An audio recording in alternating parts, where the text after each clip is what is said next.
Hi friends, it's Cass. I hope you're all doing well. I'm here today with my July wrap up. It's really difficult to believe it, but we are already in August.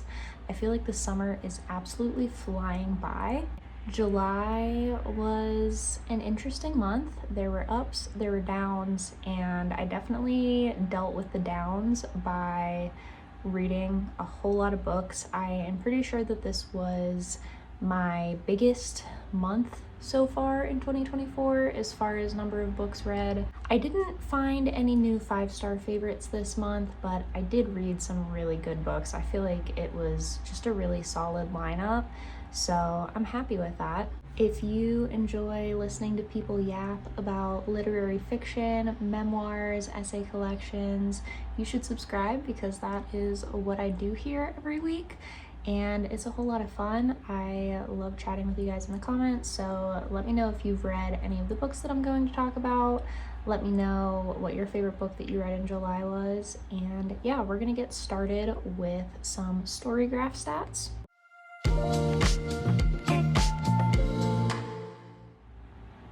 So like I mentioned, I read 10 books in July, and that equals about 2,059 pages. This month I read 70% fiction and 30% nonfiction. I've really been leaning heavily into fiction the past couple months, and I'm hoping to get that nonfiction percentage up a bit higher for the rest of the year. I talked about that a little bit in my mid-year check-in. But I've just been really escaping into fiction books recently. 5 of the books that I read in July were books that I owned. 3 of them were from the library, 1 was from NetGalley, and 1 was an ARC that was sent to me by the publisher. The first book that I finished in July was Catalina by Karla Cornejo Villavicencio. This published on July 23rd from One World, which is an imprint of Random House, and I read this digitally on NetGalley. I rated it 3.5 stars, but I rounded up. I started this at the beginning of my trip to Chicago. I got through the first little bit of it on the plane there, and then pretty much had to put it down for the time that I was on that trip. So I returned to it once I got home, and I think that I don't want to say my issue with it because I didn't really have an issue with it, but I think that I didn't enjoy it as much just because of that kind of broken up reading experience. But Catalina is a campus novel. It's following the title character of Catalina as she kind of progresses on her journey at Harvard. I feel like a comparison that this book has received a lot is to The Idiot by Elif Batuman. It had a very similar vibe of, you know, the narrator trying to figure out her place in the world and navigate the social norms at Harvard. The character of Catalina has a very humorous and also kind of this skeptical voice where you can just kind of tell that she doesn't fully buy into all of the Harvard culture. We see her kind of try to embark on a relationship that brings on some really awkward situations. If you've read this book, the scene where she jumps out of the car is still so wild and hilarious to me. She just really pushed things to extremes in a really funny way. So yeah, my favorite thing about this book was Catalina's voice and just the way that she described the people and the situations surrounding her. Some of those situations really verged on almost bizarre, and just the way that she recounted them to us felt very real and vulnerable while also being funny. Part of the storyline talks about her undocumented grandparents and them facing deportation, and I thought that that was really compelling and was a storyline that I had never read in fiction before. It was really touching to see Catalina try and do everything in her power to help them through that situation, and the author also did a really great job of incorporating historical and cultural references without making the reader feel lost if they weren't familiar with them. I did write my review of this book a week or so after I finished it, and looking back on it, I've just kind of struggled to recall anything super specific that stuck out to me about the book. Like I said, I was traveling in the middle of reading it, so I think that that's a big part of it. And I was just dealing with some like life stuff, so I don't think that I fully had my head in the game, but it was really entertaining and a really nice way to distract me from those things that were going on.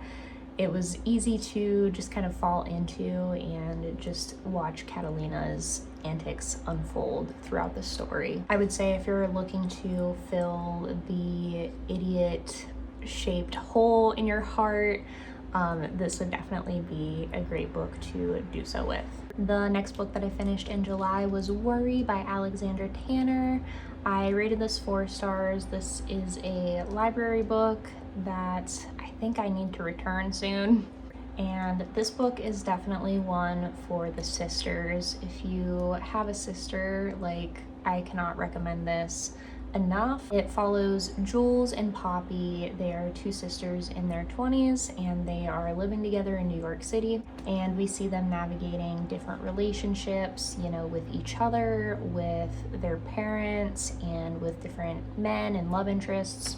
They deal with physical and mental health issues. They adopt a dog together, and I would say that this is definitely kind of like an internet novel. There's a lot of obsessing over strangers on the internet, on Instagram, and some really kind of funny commentary about that. And while this wasn't a perfect read for me, I think that Alexandra Tanner really did such an incredible job of showcasing the way that I know for me is very true, where my sister is the person that can make me laugh the hardest in the world and one of those people that I would do anything for, but she also knows exactly how to push my buttons and know exactly what to say to upset me.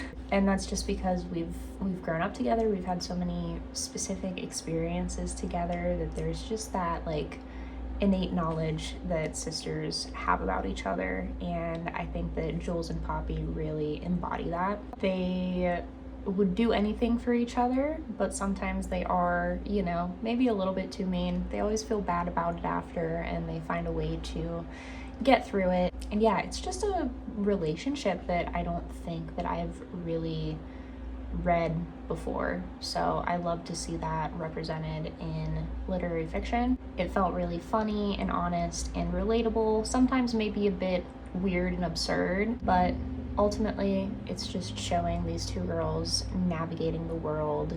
It's set in 2019, so it's like right before the pandemic, and I think it just captures a lot about the strange times that we were living in back then. This is really heavy on like the no plot, just vibes kind of thing.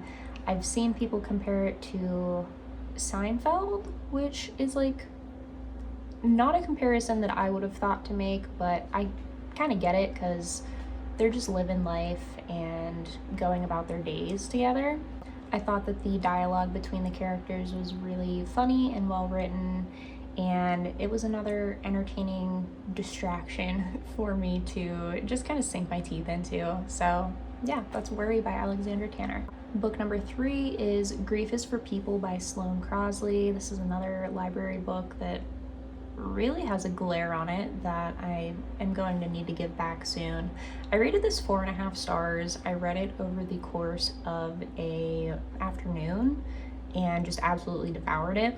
This is a memoir written by Sloane Crosley, who has worked in the publishing world. She's an author, and this is looking at her grief surrounding her best friend's suicide. Her best friend Russell was also kind of her mentor while she was working in publishing. He was her boss, and they became very close. Crosley sets that whole relationship and situation up against this backdrop of a burglary that occurred at her apartment shortly before Russell died. As we move through the book, she also incorporates the loss that the pandemic brought about in the world, and more specifically in New York City, which is where she lives. I personally, fortunately, have not been through a situation as like devastating and unexpected as Russell's death was for Crosley, but the way that she writes about it really truly evokes the emotions that she was feeling. She paints this picture of Russell as a full human being. He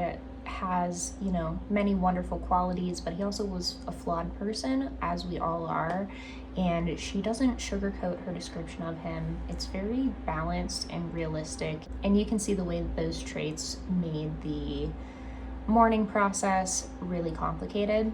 The burglary was also a really interesting way to frame the narrative because it kind of sets the scene and the tone for this sense of loss that Crosley feels throughout this period in her life, and just this lack of security and feeling just completely out of sorts in the world. Crosley feels obviously really upset about the loss of very meaningful jewelry that was stolen from her, and she tries to recover it through like eBay and going and trying to purchase it back as this way to exert some control over the situation. There's kind of this sense that if she's able to get the jewelry back, she'll be able to bring Russell back in a sense as well, and everything will be okay if she can just right that injustice that happened to her.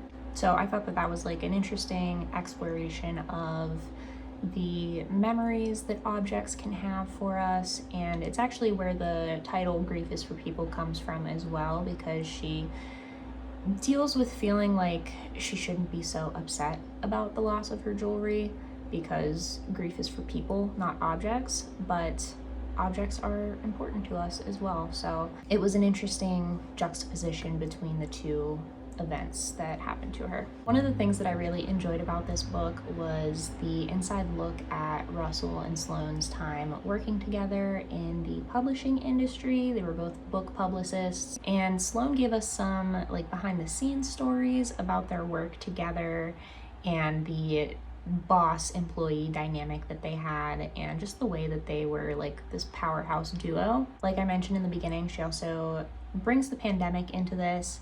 I know some people aren't big into like pandemic writing, but I think that she did it in a way that worked. It didn't overshadow the main narrative. She uses the pandemic as a vehicle to explore Russell's mental health struggles and just how much she is thinking that the pandemic would have impacted him if he had been alive for it. So it's not this like day by day recounting of what happened in 2020. I know that this is really highly recommended in this kind of corner of the internet, and that's why I ended up picking it up. I saw a lot of people whose opinions I really trust really enjoy this, and I also really enjoyed it, so was not disappointed by it. Like I said, I read it over the course of an afternoon and was just really gripped by it.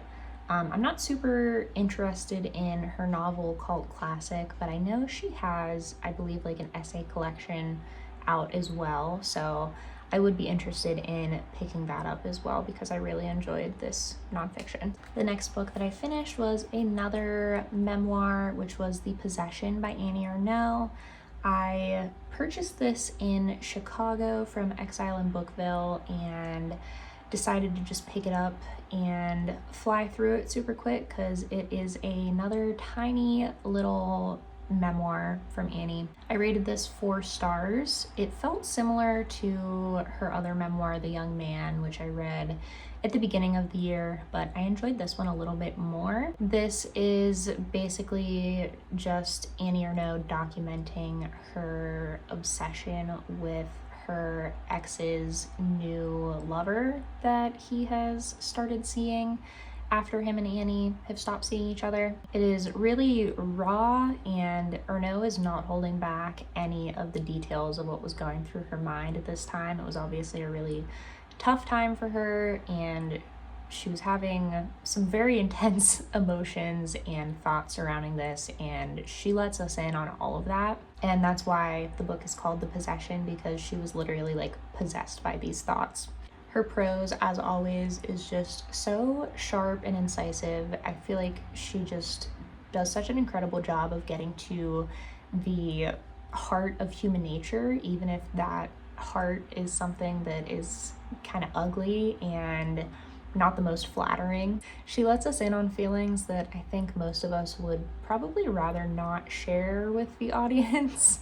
But I think that we can all relate to feelings of jealousy and wondering about people who aren't in our lives anymore. She's looking back on the relationship that she had with her ex and is exploring the language that was used between them, and she's manipulating these things that he had said to her in the past to kind of fit her narrative and to validate the jealousy that she's now feeling. She started like dialing through directories in an effort to get this woman on the phone, even though she had no idea who this woman was. She was trying to use like context clues to figure out her identity, and there's just some stuff that she did here in the passion of the possession that she just writes about so honestly. She's just very honest in this book. That is the main word that I would use to describe it. And she also talks in this book about the way that writing is a transformative act for her. She feels the need to write down her experiences so that she can then feel as though she's turned it into something and she's able to kind of detach from the situation and free herself from it once she finishes writing about it. I think in the case of this book, she was trying to take this specific experience of possession that she went through, and she tried to boil it down to something really universal for readers to understand what she was going through. She talks about how writing and analyzing herself and turning it into a way to connect with people kind of removes the layer of shame surrounding the situation for her. And she's talked about this in some of her other books as well. I think it's always really interesting to hear her writing process and her thoughts on shame. I feel like that's another really big theme in a lot of her books. So yeah, I think this is like a solid addition to my Annie Ernaux collection. It was a nice quick read, and it really just expands upon the things that she's talking about in all of her work. So I do recommend this if you are an Ernaux fan. Next we have Aurelia by Kathryn Davis. This is another memoir, and I gave this one 3 stars. I was a bit disappointed in this one, I won't lie. It starts out with what is potentially one of my favorite opening lines that I've ever read in a book, and that is, "There are points in your life when you think you're about to become whatever's next." And I just absolutely love that. I feel like that's a very relatable feeling. So I was really excited to read this based on that, and the description of this was really intriguing to me. But unfortunately, it did not really work for me. I think it was a little bit too like up in her head and fragmentary and just beyond my level of comprehension personally. It is referred to as a memoir, but like I said, it's fragmentary. It's not exactly a memoir in essays, but it's also not written in a super like linear storyline. So I just found this really difficult to follow. She's jumping around between a couple different points in her life in this book. She talks about her travels during her teenage years, her husband who passed away. She goes into their time together. She talks about her grief after he passed, and she also talks a lot about music and books that she loves. So this had all of the ingredients to be something that I loved. And there were moments of really beautiful writing, but I just feel like the ideas that she presented in here were a little bit too disconnected for me to fully resonate with. I think one of the things that can like make or break an experience with a book like this is how familiar the reader is with the references that the author is making. And she talks a lot about like children's stories and classical music. There's some discussion of Virginia Woolf, who I am kind of familiar with, but not an expert in by any means. And I just feel like my knowledge and Kathryn Davis's knowledge of things like does not overlap very much, and that made this difficult for me. And that's through no fault of Kathryn Davis or me, it's just how it is. We just don't have the same references to go off of. My favorite chapter in here was called Ghost Story 2, and it talks about Davis visiting a cottage that her daughter was staying in. There were some really beautiful descriptions of the setting, and the cottage was just painted as this very like cozy, detailed place. And she talks about grief and literature in it, and I really enjoyed that section. Overall, I would say this was really dreamlike, which usually is not my favorite thing in a book. In that way, it kind of reminded me of Year of the Monkey by Patti Smith, which was also a disappointment for me at the beginning of the year. So I would be curious to check out a novel by Kathryn Davis, but this was unfortunately not the book for me. Next up, we have Heaven by Mieko Kawakami. This was a 4-star read for me. I've had this on my shelf for so long, and it was one of the books that I chose at the beginning of the year for my 10 in 2024.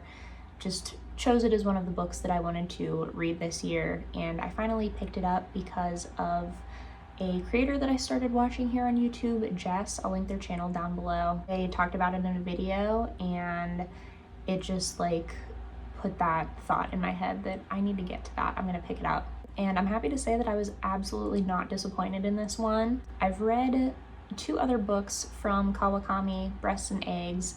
That was a book that I read pretty early on whenever I was getting back into reading, and I really loved it. It was a 5-star read for me. I also read All the Lovers in the Night, and I was disappointed in that one. Didn't really love it. So I was unsure of what I was getting myself into with this book, just because I've kind of had like a uneven experience with her work. But this book was just like a very quiet, slow-moving look into morality and bullying and the ways that we connect with other people. It follows a teenage boy who is facing really intense bullying at school, and I think this is crazy. He was bullied because he has a lazy eye. I have a lazy eye, that's why I wear glasses. And the things that he went through because of that trait, wild to me, like unimaginable. But he strikes up an unlikely friendship with a girl named Kojima, who is also being bullied by their classmates, and they begin writing these little notes and letters to each other, and eventually they start hanging out in person. We see their friendship kind of blossom over the course of the summer, and once they turn back to school and back to the watchful eyes of their classmates, things become really strained. They do a lot of wondering about the things that they're being bullied for.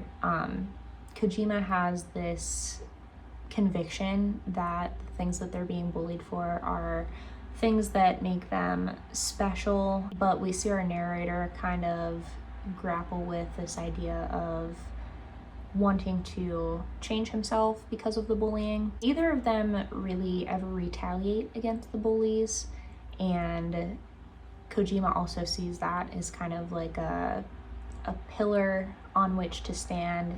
She sees it as something that makes them better than the bullies, and they're just kind of questioning their place in the grand scheme of like what is right, what is wrong. It was a very thought-provoking and uncomfortable read. Like I said, there are some scenes in here that are just very intense and terrible that the characters went through that. There's a scene near the end of the book that was just like very panic-inducing. Like you could feel the stress of the characters, and it was just like, it was wild at times. One of the things that I did not like about this book was the dialogue. I'm not sure if it was like a translation issue or if that's just how the dialogue was meant to be.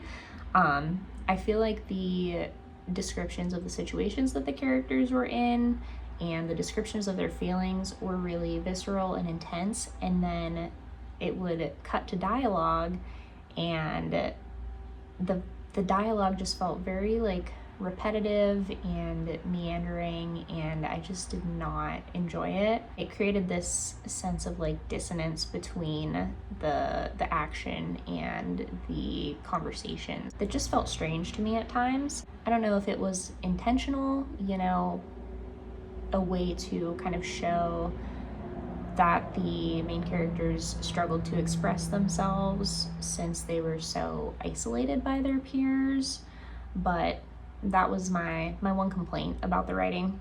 I think that if you have not read any of Kawakami's work, this would be a great entry point into it. Like I said, I really enjoyed Breasts and Eggs, but I can totally understand if you don't want to commit to that book because it is like more than double the length of this one. All the Lovers in the Night is around the same length as this one, but it just did not grip me as much as this one did. I thought that this one was much more readable and compulsive, and the story just sort of propelled itself forward. So 4 stars for Heaven. Next up, we have Banal Nightmare by Halle Butler. This was an arc that was sent to me by Random House, and it was published on July 16th, so it is out now. This book, I was really looking forward to it because I had read The New Me by Halle Butler and really loved it, but I ended up giving this one 3 stars. I would say that this book wins the award for most accurate title. I think Banal Nightmare is just such an apt descriptor of what went on in this book. It follows a cast of characters in the Midwestern town of X, and at the center of everything is Maudie, who is kind of eccentric, sometimes a little off-putting. She moves back to X after living in Chicago for a pretty long period of time. She ended the relationship that she was in and moved back to X from Chicago. We see her trying to kind of reintegrate herself into the social scene of X, and that social scene is made up of a bunch of really unhappy couples working at the local university. If you've seen the meme of the like text messages of a person being like, hey, can I talk to you about something? And then the other person responds and is like, I'm actually at capacity. Is there someone else that you could like reach out to? If you've seen that before, that is basically what all of the characters in this book are the embodiment of. And like, I get what Butler was doing. You know, she's poking fun at the way that the modern age has twisted around our interactions with each other, and we just see all of these like fake shows of compassion for the people that are supposed to be friends in this book, as well as for like political and social causes. They're kind of just regurgitating like opinions from the internet, and they're not actually caring very deeply about the issues. It was funny at times, but ultimately it was just a little grating for me. It made my reading experience drag on for much longer than I wanted it to. It took me 2 weeks to get to the halfway point of this book, and once I got there, I committed myself to just like sitting down and finishing it because I did not want to spend another 2 weeks in this world of this book. I think the Butler does a really great job of creating these like weird, deranged woman characters. She did a great job of that in The New Me, and Maudie kind of follows on in that tradition where you kind of cringe at the character, but you also feel some pity for them. Her characters just always kind of find their way around typical social cues, and they end up creating the most bizarre social interactions for themselves. I did enjoy the moments in here where we're kind of getting a more serious and heartfelt look at the heartbreak and the trauma that Maudie has gone through. It really paints this picture of why she's spiraling in the way that she is, and I think that it was dark, but it was well done. I also admire Halle Butler for taking on a cast of characters in this book. She's writing this in the third person. I feel like the easy thing to do would have been to just go first person, typical like depressed woman moving book just through the eyes of Maudie, but she does give us perspectives from pretty much all of the characters in here, which was something different, something that I feel like we don't really get in this genre of books very often. So I appreciated that that was a different take on this style of book. So overall, like, I see what she was doing here. I appreciate that she did it in a different way, but I do think that you need to be in the right mindset to take on the banality of this book. Next, I read Near to the Wild Heart by Clarice Lispector. I rated this 4 stars. This was another book that I had chosen for my 10 in 2024 list of books.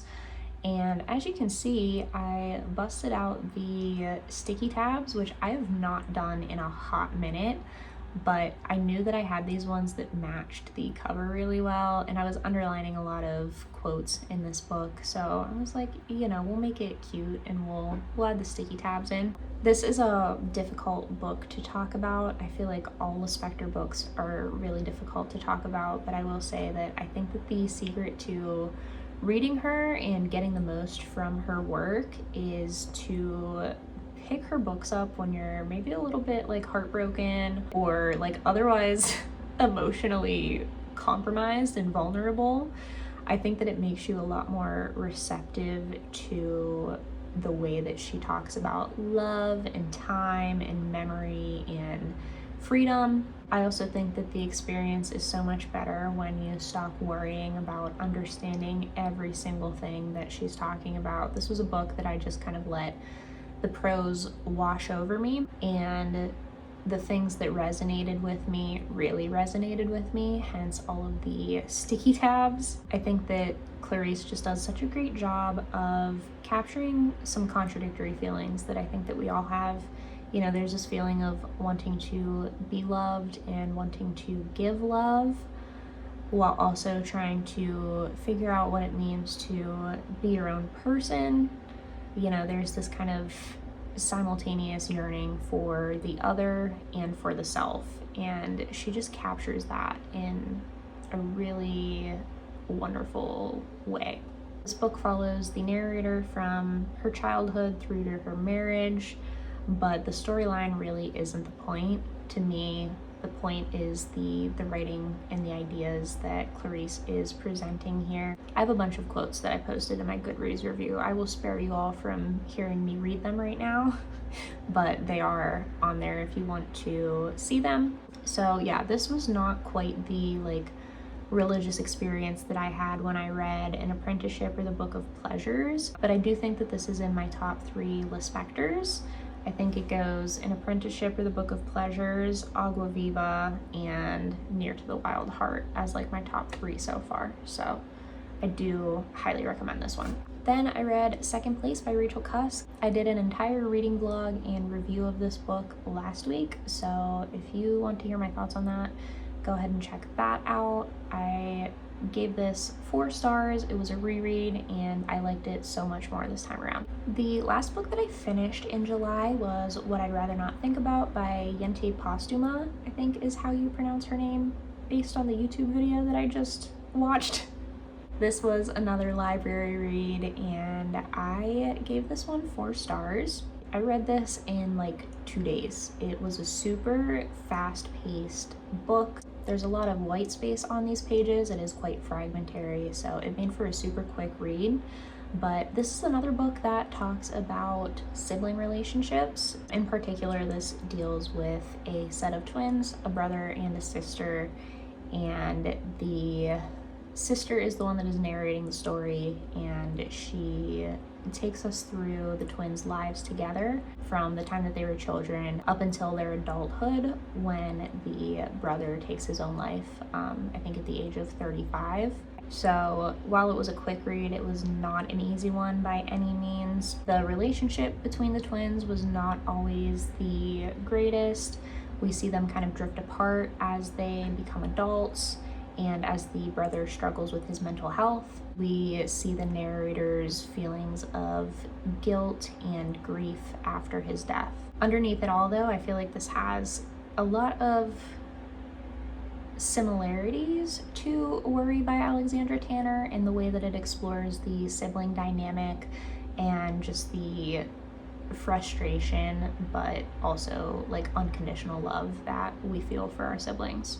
I really enjoyed the writing in this. It was very concise and sparse, and the chapters were really short. Like I said, lots of white space on the pages, so the reading experience just flew by. We do jump around in time here, but I didn't think that it was too disjointed or difficult to follow where we were in the story.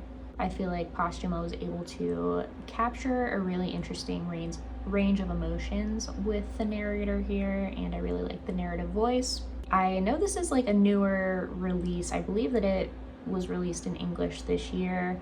I feel like it's underrated though. I haven't seen too many people reading it and talking about it, so I think that this is a good one to pick up if you're interested in those sibling dynamics and exploring grief. This would also be a good one to pick up for Women in Translation Month as well, which is this month, August. It was initially published in Dutch. I don't know if I've ever read something that was translated from the Dutch, so yeah. I do have a quote for this one as well, just a quick one.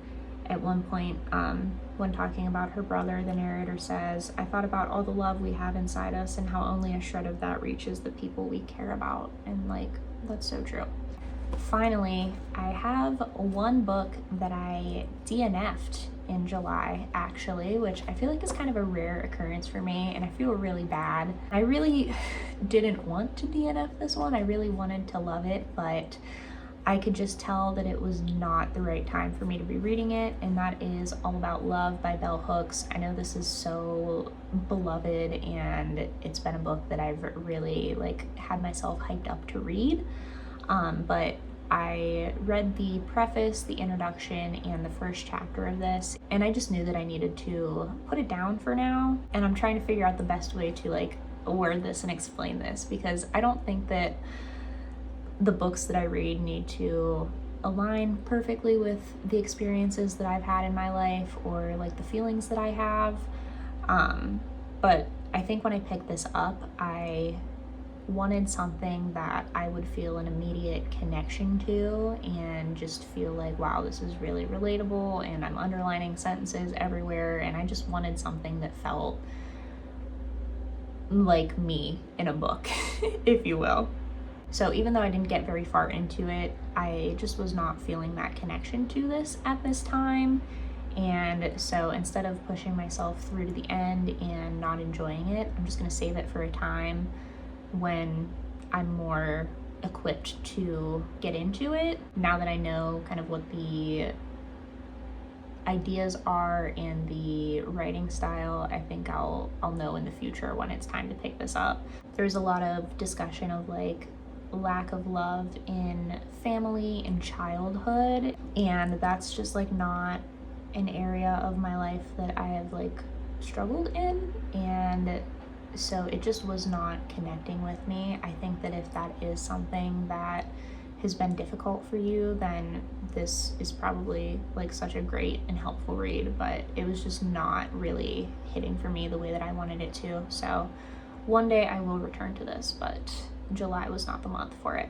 There we have it, 10 books finished, 1 book DNF'd in July. I hope that you guys had a great reading month. Let me know, like I said, what your favorite book that you read in July was. Let me know if you've read any of the books that I talked about here today, and I will see you in the next one. Bye!